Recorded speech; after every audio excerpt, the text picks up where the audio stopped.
जैसी करनी वैसी भरनी। सेठ धर्मदास धार्मिक प्रवृत्ति का व्यक्ति था।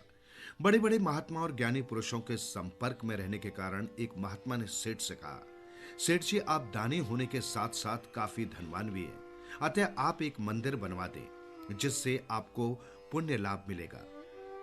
महात्मन, आपकी अगर यही इच्छा है तो मैं कल ही एक भव्य मंदिर का निर्माण शुरू करवा देता हूं, सेठ धर्मदास ने कहा। और अगले ही दिन सेठ ने मंदिर का निर्माण शुरू करा दिया। काफी राज मजदूर लगे होने की वजह से शीघ्र ही मंदिर का निर्माण कार्य लगभग पूरा हो गया था। मंदिर में लकड़ी का काम चल रहा था। बड़ई आरे से एक बड़े से पेड़ को चीर रहे थे। धीरे धीरे शाम हो गई। बड़ई ने लकड़ी के दो चीरे हुए भागों के बीच में एक मोटी कीलनुमा लकड़ी फंसा दी ताकि दोनों भाग अलग अलग बने रहे और आगे की चिराई का काम आसानी से किया जा सके। उन्होंने अपनी आरी निकाली और अपने अपने घरों की ओर चल दिए।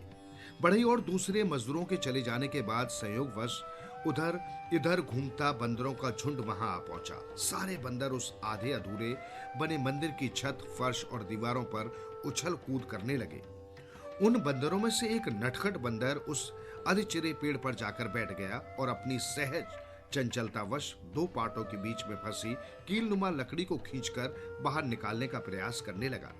झुंड के मुखिया वृद्ध बंदर ने उसे समझाया कि वो उस लकड़ी को न निकाले, परंतु मुखिया की बात का उस चंचल बंदर पर कोई प्रभाव नहीं पड़ा और वो पहले से ज्यादा जोर लगाकर लकड़ी को खींचकर बाहर निकालने का प्रयास करने लगा। बंदर की पूंछ दोनों पाटों के बीच लटक रही थी।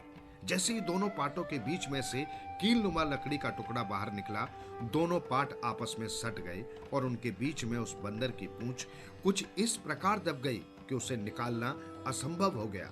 काफी देर झटपटाने के बाद उस बंदर ने प्राण त्याग दिए। इस कहानी का सार यही है, बिना सोचे समझे कभी कोई काम नहीं करना चाहिए और व्यर्थ के कामों में तो टांग बिल्कुल नहीं अड़ानी चाहिए।